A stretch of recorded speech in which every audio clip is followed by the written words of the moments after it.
recently flew back home from Armenia, where he, with his team, captured the war that was going on in Artsakh. He will be walking us through what happened in the last 2 months. He's as unbiased, neutral, and as truthful as he possibly can. He's making a documentary, which has a working title, 45 Days, if I've got it correct. He is the man that is restoring our faith in journalistic integrity. Emile Ghessen, welcome to the World Within podcast. Oh, thank you. Thanks for having me. Yeah, I said it right before we recorded. I said it actually already, that since you came back from Armenia, you were doing interviews off and on. So you already said in one of the interviews that you wanted to do, take it slow, a little bit down because it was Christmas, but yeah, something. It's been thick and fast. So yeah, your purpose. Yeah, so now we've got a week. We've got a week till Christmas now, haven't we? So it's really time now for everyone to start slowing down a bit, I think. Start getting into the spirit. Of course, there's people in Armenia that probably won't be getting into the spirit because they're still mourning what happened and everything, as well as many diaspora. But again, Armenia's Christmas isn't until January, is it? Yeah, that's correct. So you've got more time than me. I never looked at it that way, but as you said before, I don't think that the spirit will be up as in the past years before. Not. And COVID as well, it's had a massive impact. Yeah. I just heard today the numbers that of all the patients that were in Armenia, and it's like one of those years again for Armenians when you're asking like, God, why did it happen again? So yeah, what can we do? In advance of this podcast, I've asked as many people as I possibly could to get some more questions for you, and I've got quite a few. A lot of people wanted to necessarily know if you were at certain regions because family of them were there, but I will go on. Like the first question is from Aaron, and he asked, "Have you noticed any kind of betrayal or something sketchy that was going on within the Armenian soldiers?" I didn't see anything sketchy. What I will say is when it comes to warfare, there's a lot that goes on, and at height, the normal average person isn't going to see or understand what's happened because there's so many different things going on.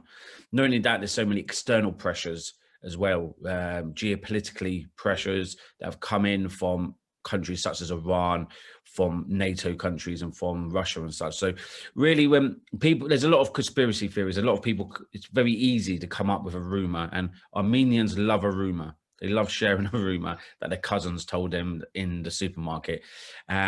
And so, yeah, I wouldn't say there was anything sketchy amongst the soldiers. What I would say is a lot of the soldiers were quite disappointed that the war ended, that they wanted to fight to the end. And they were questioning what's happened. Where did it change? Because they believed they were winning the war. But like I was saying, we don't know what pressures were put onto the government on both sides to stop the fighting. Yeah. Like there were, as long as I can remember, in the first couple of weeks, there was someone who actually got caught, and it was an Armenian Azerbaijani person, or it was an Azerbaijani who could speak Armenian. So like that was one of those signals for Armenians to be extremely alert, and yeah, that kind of treachery or Armenians. Yeah, but you're going to get that in every war, every conflict. You're going to get this. You're going to have. Every country has spies operating in the country. Without a shadow of doubt, before the even first bomb dropped into Stepanakert, there would have been agents on the ground from Azerbaijan that would be working there. There would have been local Armenians that are actually working for the Azeris, calling in, reporting about it. That's just the nature of warfare. Every country does it. So yeah, of course, there's going to be people that are turncoats, people that have been planted as seeds. And I wouldn't be very surprised. Well, it's a fact. There'll be people that have been working embedded for years, waiting for this moment. Yeah, I think, since the war in July, ever since actually even in May, even before that, there were a lot of signals that they were preparing for a war. So as you just said, they were really planting seeds already. And Mm. They plan out the entire media campaign and the information war that was going on. So, as you might have said, it doesn't surprise us right now. A question from Noel is: what advice would you give Artsakh having been there?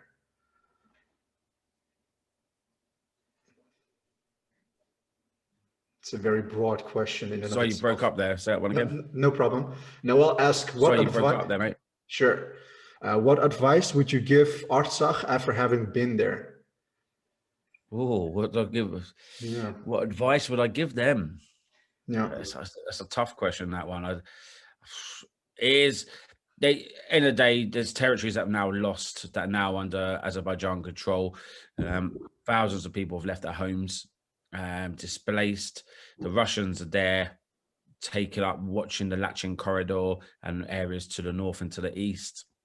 Is that just people need to just at the moment just take a step back and just see what's going on and see how it's going to play out, because at the moment no one really knows exactly how it's going to play out in that area, because they don't know how long the Russian peacekeepers are physically going to be there. They've committed to 5 years, but really how long actually are going to be there. We're seeing footage at the moment of the Azeris pushing the line, taking more prisoner soldiers. So we don't really know what's happening like fully at the moment. It's really hard to tell, especially as we're going into winter.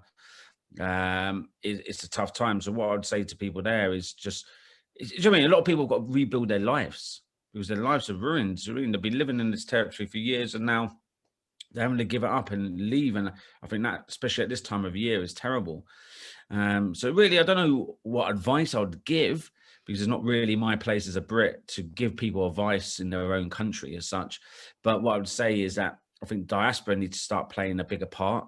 They helped massively during the war, but they need to help more now after the war, because this is when the time the people actually need them. Yeah, it was all good and well sending money to help buy sleeping bags and equipment for soldiers, but now it's the people that are dealing with mental health issues, people that are lost family members, and people that don't have their homes anymore. So really, it's a big part for diaspora now to help people of Artsakh to rebuild their lives. Yeah, those are great points. Those are really great points. But the entire situation is very fresh. Actually, like the storm needs to settle down first before we actually can. But at the other hand, we also need to react quick. So it's a very volatile situation that every one of us is actually. And so as it comes to the diaspora, of course we need to send money, but we also need to be internally be structured, government wise and financially wise. Yeah, definitely. And so I've actually I did a podcast before with someone who does charity stuff, who also is in Artsakh, and we asked him what is the best thing that we actually can do in order to rejuvenate and revive the place. And he actually said you need to know people who are there, because they know what the weak points are and how we can strengthen actually. So for us being 1,000 miles away with sending money, that doesn't actually means necessarily that it's going to help everything. So luckily there are a lot of people already who are actually already moving there, and they're sending out food and they're helping kids with their mental health. So God bless them, as I would say.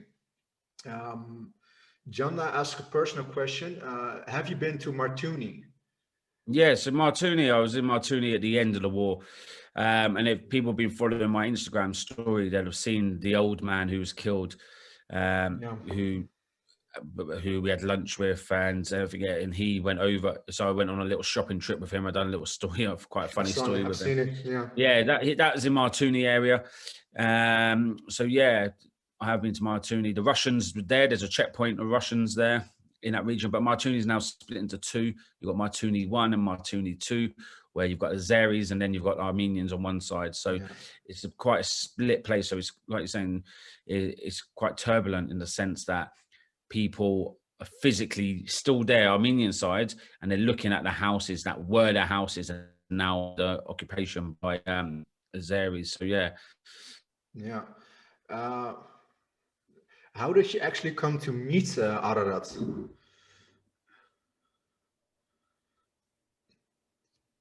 Oh, dear connection, please. areas. And I was like, yeah. So we drove down there. He goes, I know this guy. He's an old volunteer fighter, and his men used his house during the war to go out and launch attacks against the Azeris. So yeah, we went around to his house for lunch, and then where his house is at the base of the hill, and you just go up the hill, and that's the new front line where there's the trench systems. They're in the trench that during the war, the Azeris and the Turks took it, and the guys there, the local militia volunteers, took it back again. There's body parts of Azeris still up there.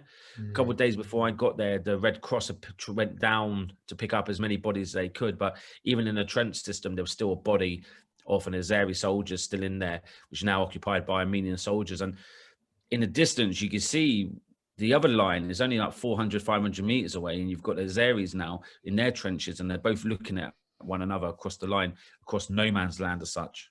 Yeah, and you've mentioned yesterday in the interview that you did with Fred the Goliath, that the entire region of Artsakh is like 4.4 thousand square kilometers, and they are with how many Russians are there? 2,000 Russians there are. Yeah. So there's only 2,000 troops. If you think about it, that's like one soldier every 2 kilometers, really. Yeah. Something like that. But obviously, there's certain areas they're not going to be concentrating on. But the main emphasis for the Russians is the Lachin corridor, is because that is the main route now through the southern route from Goris to Stepanakert. So they need to keep that open because it goes through Lachin, which is now controlled either side by the Azeris. So really, Stepanakert is encaved but around territory of the enemy as such. So that's why the Russians are mainly focused in that area to secure civilians going back and forth, resupplies, logistics, and go along the Lachin corridor to Stepanakert. The second that the Russians pull out of there, that area is going to collapse. Yeah. That fact is the Azeris will then take over that. They'll take over control of the border, control of the roads. So it'd be a very dangerous place. So in essence, the Russians can't go anywhere. The Russians need to remain there because the second they pull their troops out, the whole of the Karabakh region will go to Azerbaijan, and there'll be thousands of people will be trapped. Yeah. What are your estimations? Because you said before that the entire deal was like for 5 years, but how realistic is it that the Russians are going to remain there? Yeah, that's a good question. It's a tough one to know because no one knows what the future for Russia. No one knows the future of politics or Putin. No one knows what's going to come. If, for example, I don't think Putin's going anywhere. I think he's remaining in power until the day he dies, that one.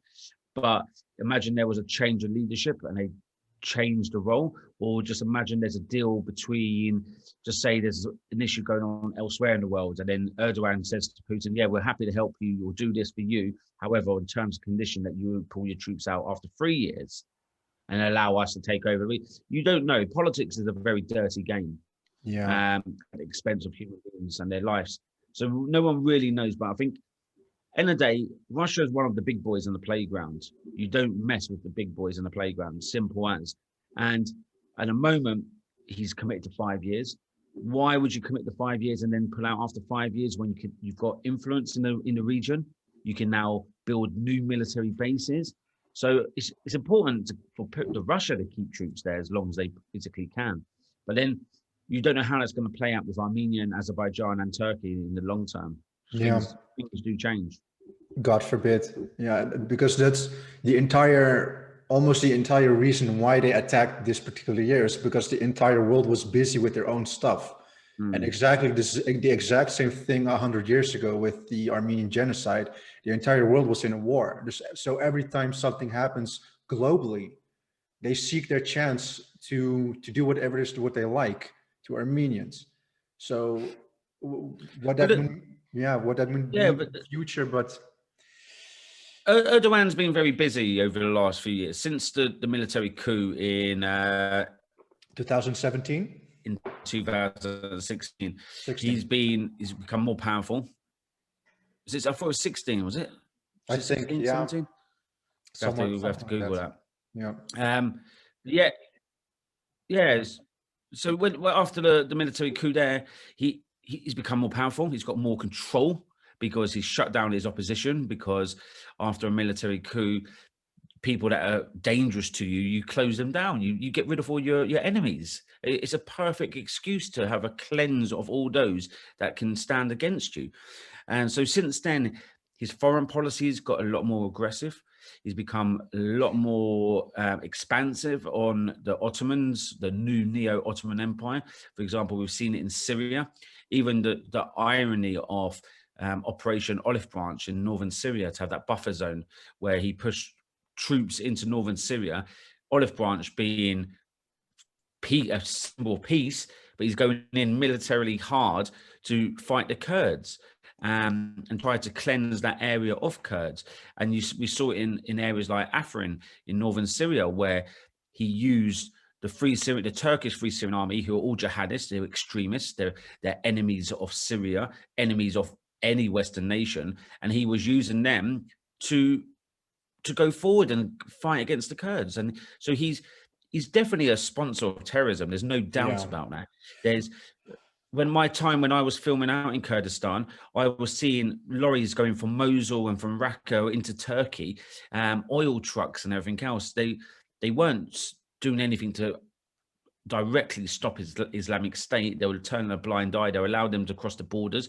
All foreign fighters moved into Syria through Iraq, through Turkey. That they are a state that just turns a blind eye and assists people to get whatever they want. He's now moved mercenaries and fighters into Libya, and then we've seen him do it into Azerbaijan now. I don't think there's anything that's stopping Erdogan at the moment, especially NATO, in his expansion. Yeah. And just today, I saw an Instagram post of him trying to claim that he's going to take in Israel. Like, it boggles my mind. Exactly. I don't know how. Yeah, I know how credible that post actually is, but coming to know him for the past couple of years, it wouldn't surprise me. But that being said, don't you think? Don't you think that sooner or later, like the alpha male at the top of the hierarchy is going to be taken down by the two beneath them? Like, there is so much internal discoherency actually that there's going to happen something again, like a coup. My gut feeling is saying, but what is your opinion about it? Yeah, the thing is with Erdogan is, even like you think about when the French president called him out, and then he physically, verbally attacks him all over the news straight away. He's like this deranged old man, and like a lot of people put a comparison on him to Hitler in the way he has his little rants, and very much so. And I think it is that Turkish people are scared of him. Journalists are scared because it's the second worst country for imprisonment of journalists after China. So the freedom of speech is suppressed there. So people don't want to speak out. So he's living in this little echo chamber where it seems that no one, Turkey is only influential because of where they are geographically on the globe. They've got the control to. You think about Crimea, for example, if the Russians getting into the Mediterranean, they're vital. They've got to go through Turkish waters. So he's can play the game with with the Russians, and because he's the gateway between East and West. Also, he's a NATO member, so he plays NATO. So at the moment, you think what's happening in America and the sanctions they put on certain members of Erdogan's party because they've been buying weapons of the Russians.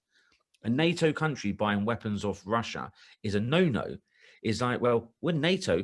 The biggest threat we have is Russia and China. Why are you buying weapons of the people who are our biggest threat? Because he was buying surface-to-air missiles.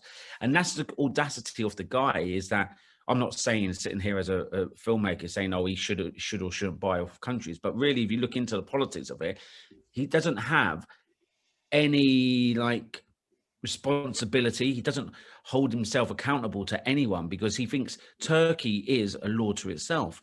And that's dangerous in this world, especially when you've got, NATO's got to play very clever with Turkey and Erdogan, because if he annoys them, he's going to move closer to Russia and China and Iran. And at the same time, Russia, Iran and China want to have influence over him because they don't want him to be getting more influence from NATO. So, and knowing that they can discredit him against NATO and play the game. So he is really in a strong position, and that's why he's getting away with what he's doing. Yeah. But I've come to notice that America, for instance, are planning to install an Air Force base in Greece, as something like that. As far as I can see it, They want to become less dependent of Turkey. Mm. That's something that I would guess. So let's see if I have another question. This is more a remark than actually a question. Alan actually asked us, why did the British media stupidly portray themselves as they did? And this was a question that you actually already answered yesterday. So, Mate, I couldn't hit you. Broke up there totally. yeah, no problem. This is more of a remark than of a question from Ellen. She asks, why did the British media stupidly portray themselves like they did? The British media. Yeah. Well, I can't speak on behalf of the British media, but I think what it is that the BBC had access to Azerbaijan. So they were in BBC reports. Majority of them were from Azerbaijan. What they should have done is had two full teams. They had people that were in Armenia, of course it did, because it's BBC, they're everywhere. But they were mainly using their Moscow office, the BBC Moscow office, to send reporters. But what they should have done is they should have had two teams, one in Azerbaijan, one in Armenia, and doing fair reporting daily on both sides of the conflict, rather than more reporting on the Azerbaijan side, which they totally did, 100%. There's no question there that the Western media done that. Not only that, is I think Armenia were very reluctant with journalists, especially people like myself who are independent. They didn't really understand the value that independents have. So they're a bit like wishy-washy, where I think even though Azerbaijan were very anti-journalists overall, they controlled them very much. So they took teams like the BBC or Russia Today or whoever it was, CNN, and they controlled the narrative they gave. They looked after them. They took them on press tours. So it was all very organized. So I think for the bigger companies, it's probably easier because they were just getting taken from A to B, turning up there and finding the story that they're being given. So it was an easier way. Wherefore, like myself, it's following breadcrumbs of trying to go out and investigate the story of what's going on, because the Armenians weren't really helping as such. In Stepanakert, they were doing like daily trips in a minibus to areas that had been bombed the previous day, and it was just, I went to one of them and I was just like, this is boring. This isn't real journalism. This is just going to a village, talking to a guy whose house was bombed yesterday. Yeah, that's all good and well, but it's not getting to the truth of the story. So yeah, I think a lot of media companies have let themselves down, but they don't really care. They don't care. They're just profit organisations that want to sell adverts, and that's nothing more, nothing less. Yeah. Obviously, the BBC is very different because it's paid by the taxpayer, but majority of news outlets are funded by shareholders. They're funded by advertisements. So it's just one of the things. It's a sad world we live in, but it's not just Armenia war; it's all wars. True story. But one of your main goals with your documentary actually is just to make it as human as possible. Mm-hmm. And that was actually one of my own questions. It's like, how do you actually intend to make the documentary in such a way that people who come to see it, that it resonates with them? Yeah, and that's the hardest part now is moving into post-production now, is trying to work out how best to tell that story, because it's not easy. It's not easy to think about. You think how complex the war was alone, let alone the war, to thinking about what comes after the war, what came before the war, and then trying to put that into a documentary of 80 to 90 minutes. It's very hard. And that's the toughest part, is trying to get that story arc. So we can capture. We all know we turn on, to say hypothetically, we go on Netflix, we put on something, we don't know, we see a trailer, we put it on and go, that looks okay. We watch it, and in the first 5 minutes we think, this is rubbish, and switch, because that's the way our minds work. We're hungry for content. We've got so much content out there. So this story needs to grab people, and people to go, actually, not just Armenians will watch it anyway. Yeah. But other people need to grab their attention and go, wow, okay, yeah, I want to watch this because I'm interested in this story. And I think if it's just about Armenia as such and just telling like the history of Armenia, people will be bored very quickly, because that's the way our minds work. So I think it needs to be humanized so people can relate to it and go, actually, yeah, I recognize that person. That's like my old uncle, or that's my grandfather. I can see that. Well, that could be my mother. Doesn't matter what nationality, what color of skin, what God they worship, is humans are humans. And I think that's why it needs to be humanized, so people can relate to it from whoever they are to then be interested in the actual story. So yeah, it's going to be very hard. The post-production and editing is tricky, very hard work. Yeah, good luck with that. I Yeah, wish the cheers. best of luck for your the entire process of it. I can imagine that's Yeah. very difficult. You know, as far as it comes to Armenians and Armenian diaspora, as soon as it comes out, we're going to almost like, Yeah. put it in the faces of our friends, of our non-Armenian friends. That's what Yeah. what we actually have done for the past couple of months. If they like it or not, I'm going to like inform them what's going to happen. And that's one of the least things that we actually can do. And one of the things that you mentioned yesterday is the diaspora's guilt, that we're just sitting here and watching things happen. And like, for instance, in my own family, 4 people have died, like a father and a son and the nephew, all of them by drones. And that was so disheartening to hear. And yeah, you also said that this war was like, the world was watching how the new type of warfare versus like the old school type of warfare is now playing out. And Yeah, definitely. yeah, And even before this war even started, in the British military were talking about how the future of warfare is. Even myself as a Royal Marine Commando, is the Royal Marines are now re-rolled into the future commando force, and they're focusing more heavily on surveillance, on using drones for surveillance as well as attacking, using more cyber stuff. The warfare is actually changing, and Britain, we're leading the way in that kind of modern warfare. We have done for many years. But then seeing a real war played out through drone warfare is, to me, it was like, wow, this is exactly what everyone's been talking about, and here it is, ready to go. And like I was saying before, it's like a computer game. You've got someone flying a drone hundreds, if not thousands of miles away, who's controlling it, sat in an office, drinking tea, eating his lunch at particular times and everything. Is so disconnected to the reality of what it is and what's going on, is because someone could be launched that drone from anywhere. The person who launched it isn't the person who's actually flying it or dropping on it. So it's very controlled, and it's very, when you've got someone who doesn't understand what's actually physically going on the ground, they're just being told, these are the targets we want you to look for, find these targets, and once you know them, tell us, and then we'll give you the green light or the red light to drop on it. And in this war, when it's first started, it's like the key targets that the Azeris were going for was like rocket launchers. So the Grads, the Smirches, that's what they wanted to take out because they've got the long distance. Then they're moving into the battle tanks, the main like T-72s, the T-80s, T-64s, to then get rid of the main battle tanks. They're moving into like the artillery. And then towards the end of the war, it was all played out on social media. We then saw them going for soldiers in trenches, soldiers that were living in the rear positions in their tents. They were even going for soldiers in the coaches and minibuses that were going to the front line. They were on the way from Yerevan, crossing over and getting attacked. So we saw the escalation on the targets changing all the way through the war, because Armenia only had a certain amount of equipment. The logistics resupply was poor. They're using old Soviet equipment. They weren't replenishing it. They weren't enough new tanks to get in. So all they were doing, the drones were just working down a list on priority targets. And that's why we saw so many videos of them attacking soldiers that stood around, soldiers in the woods, soldiers in cars. It was really surreal to see the way the drone warfare was played out through social media.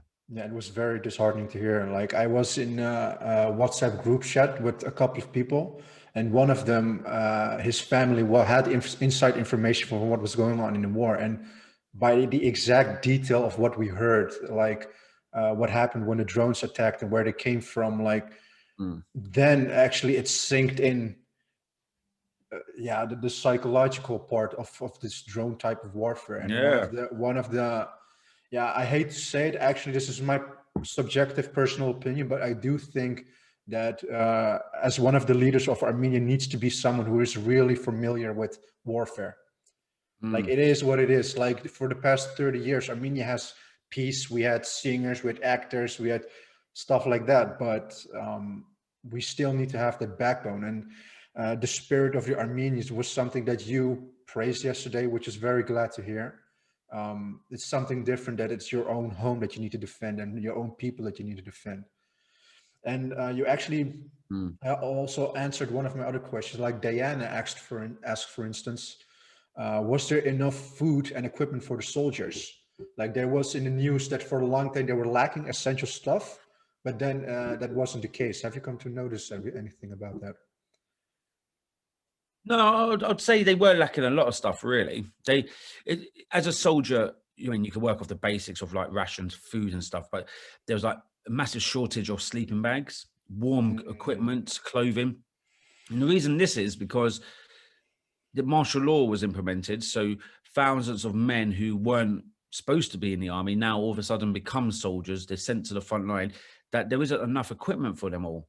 So that's when people are rallying together. This is where like the army surplus stores were then selling out of stuff. People from diaspora were sending money.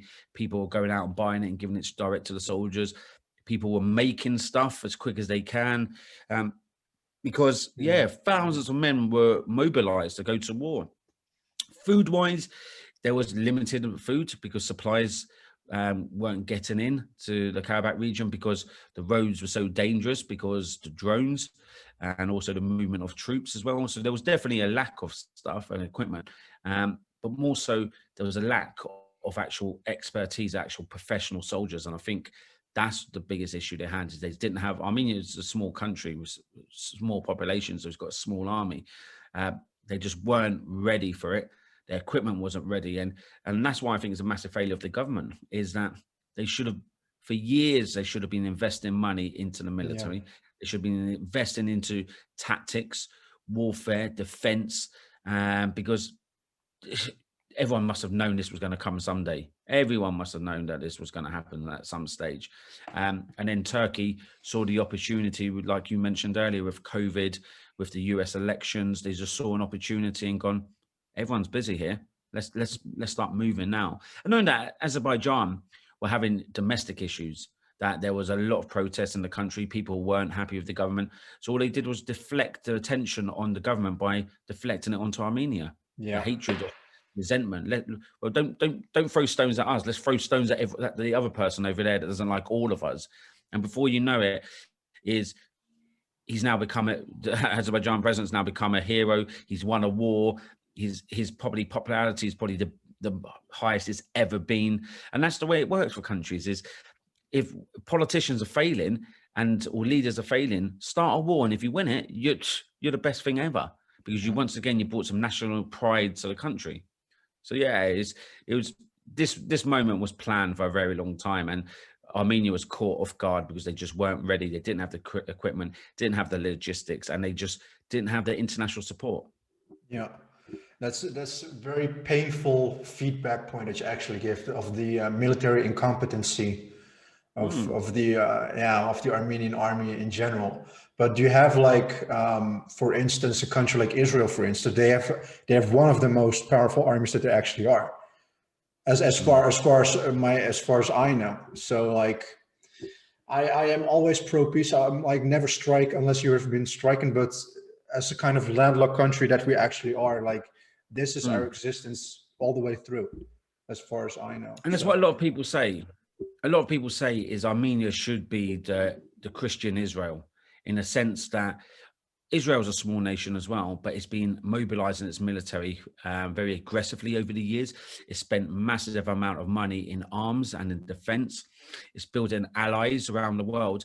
And I think Armenia needs to do that, because when you're surrounded by people that want to fight you, you need to be ready for that. And if you're not investing and you're not preparing for it, it's going to happen. It's like having your house, and if you're not putting a fence around your house to protect it, or putting an alarm on the house and everything, someone's going to just walk straight in. You need to put some form of defense, and I don't think Armenia has done.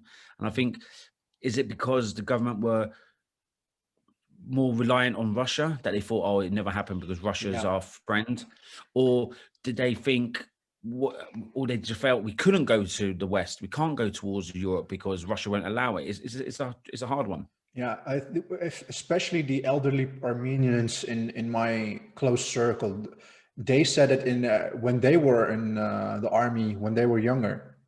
They said, well, no, the Russians got us. It's like, no problem, the Russians got us. So right now, their opinion has changed completely. Like, we are the first Christian country, and Russia's behind us, but still this is happening. So like it's sinking in how much dependent we need to be of ourselves, which is somewhat not a bad thing to do. But I really am of the opinion that Armenia needs to become more like Israel as it comes to the diaspora investing in Armenia. Yeah, definitely, 100%. And yeah, totally. And knowing that is, I think the generational trauma between the Israelis and Armenians, there's a lot of similarities there because the Holocaust and the genocide. But then once again, it's quite strange that Israel doesn't recognize the genocide. And is it because they don't reckon the genocide because they don't want it to overshadow their Holocaust? I think there's a difference between the government and the people of Israel themselves. Yeah, of course there is. So there's a lot of how would you say conspiracy stuff in and of itself, but that's a podcast topic for another time, I think. But yeah, Ani and Lucina, this is like an amalgam of 3 questions in one. What were you not prepared for? What moment will forever be ingrained in your memory, and what had the most impact on you as a person? These are Greek questions, but they're similarly to each other. And what I wasn't prepared for, not much. I'm quite prepared when going into war zones. I know what to expect. What I would say is the most thing that's impacted me is just like I was saying in other interviews before is just seeing family members who've lost family, like husbands and sons and everything, and just seeing that, and that will be ingrained on my mind forever. Is saying, even though I'm a former military man as well, and I've been surrounded by a lot of death over the years, I've been good at trying to shelter myself on the personal side of it. Is like, yeah, we've lost a good friend here. We've gone to the funeral. We've seen the family, but I withdraw back from it. And I go back into my own little world. But for this time, I think it was exposed to me direct in my face that I was physically sitting there with these people. That made it a lot harder. It was like I weren't forced to be there, but because I was mostly filming there, I had to see what was going on. And I think that's the hardest part. Seeing family members like sons, daughters, wives, mothers, fathers who just lost their loved one in a war that they now think, why do we bother fighting? We might as well just given the land to begin with and just kept all our sons at home. And that's the sad part behind it, where people look, and some people get annoyed when I say this, but they turn around, people are asking the questions in Armenia, did our sons die in vain? Was it a waste of time?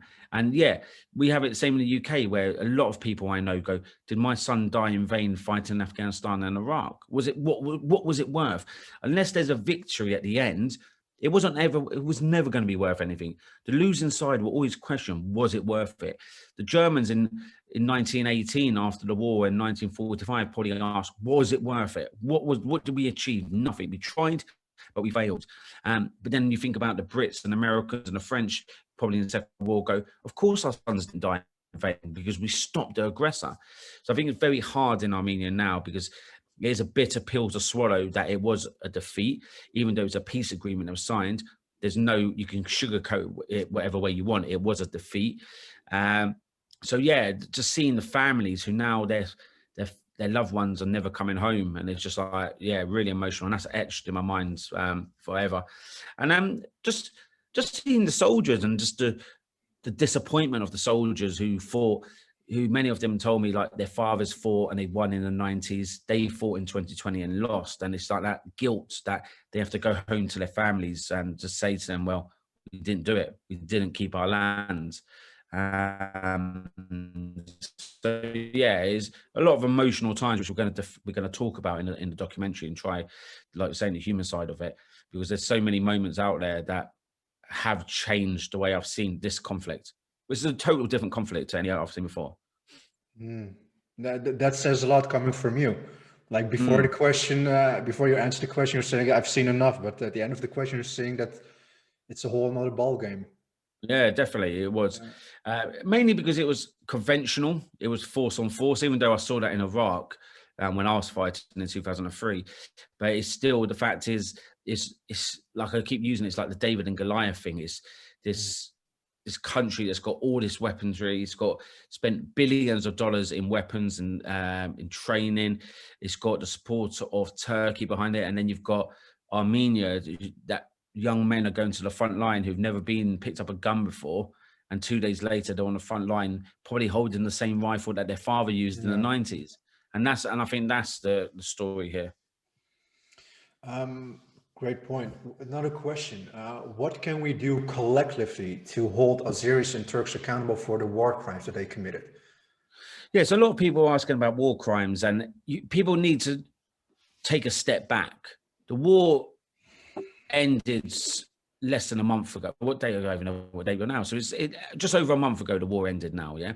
It takes time before anything can be done. I mean, it takes an investigation. People need to investigate. If me and you to go to carry out a crime tomorrow, it's going to take time for a police investigation before we're convicted.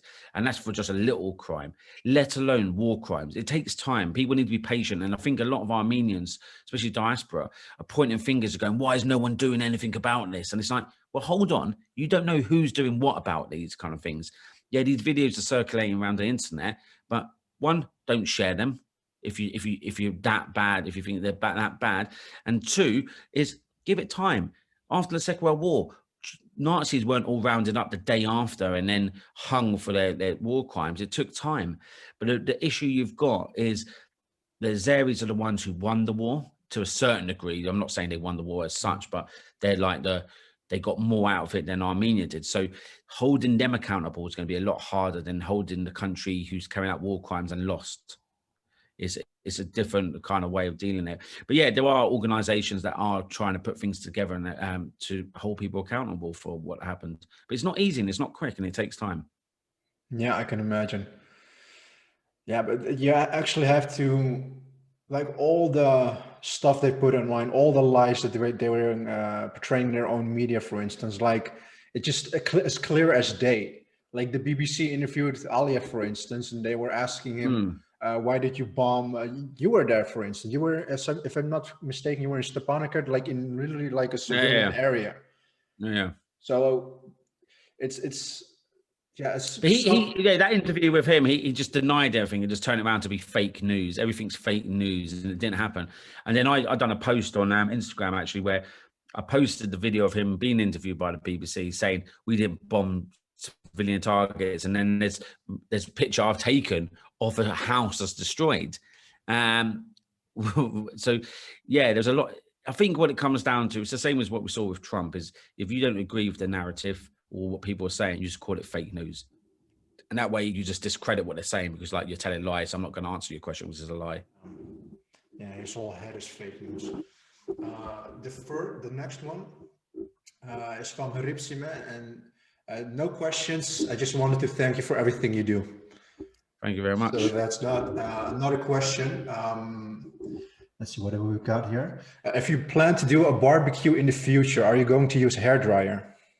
Yeah, clearly because I don't have any hair, so people wouldn't imagine I own a hairdryer, but I do own a hairdryer actually because my dog, when I wash her, I need to hairdry her. So I would think about it, but I think the health and safety issue of a hairdryer and a barbecue is a bit crazy. But yeah, but definitely I see how it works. It's a good hack for a barbecue. Yeah. And as long as you've got a table long enough, why not? I think, yeah, it's awesome. You've put on Instagram that a lot of Armenians say it's due to the fact that the hairdryer was invented by an Armenian. And I've come to notice, actually, was the intention of that invention for hairdryers or for the barbecue? That's the kind of thing that I'm just like, yeah, it really made my day when you posted that online.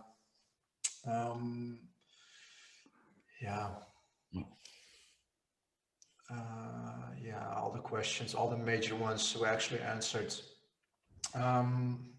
What can I say? I wanted to thank you from my side as well. I wanted to wish you the best of luck with making the documentary.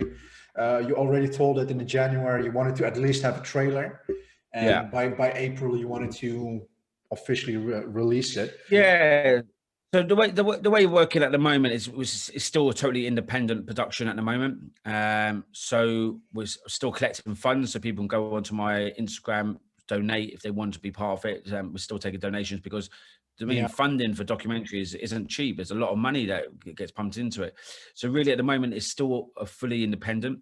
So the way there's two ways of doing it is either I go fully independent where I raise enough money to then produce the whole thing and then go, right, this is the documentary we've got, who's interested in potentially buying it or showing it? Or at the stage where I got to January, February, do I go to commissioners? Do I go to companies and go, right, this is what I've got, this is the footage, it's still on hard drives, this is a story arc I want, do you want to help put it to then get out? And they will pick up the fund for that. But the only problem with that is then you lose control of the narrative, because then you've got an organization that's coming on board to go, yeah, we want that, but we think we can only sell this product if we told a story this way. So then I'll lose a bit of the artistic control of it, which I don't particularly want. So really the best case scenario is we get enough funding so we can just produce the documentary the way we want to tell it, and then we've got the finished package. Go, this is what we've got, here's the story, who's interested in showing it? And really, but that all comes down to funding. Yeah. Where can people find a link for the funding? So it's in my Instagram, Emile Ghessen. If you go to my Instagram, you can click in the bio. It's the link there, and just whatever you've got. I mean, if it's $5, $10, whatever it is, or euros or pounds. So yeah, it's just everything goes towards the production. And because, like I was saying, the costs of things is really expensive, especially now we're moving into the phase where I might have to take another trip back to Armenia to do more footage. We need people to edit, start assisting the edit, the online edit, the color grade, the sound check, and then we've got the marketing of it, and then potential more flights, and even like during we raised a lot of money so far, but even on the last trip we've done, our baggage, like extra baggage in and out of country, was like 5 or 7% of the actual overall budget just for bags. It's like ridiculous, and that's just baggage, let alone flights. So really, there's the money, yeah, people see there's a bit of money in the account and it looks massive, but a lot of that money is gone because it's been spent on things, and there's a lot behind the scenes work that goes into making documentaries. So yeah, definitely we need support. So if anyone is interested, touch base with me, let me know. I'll include it.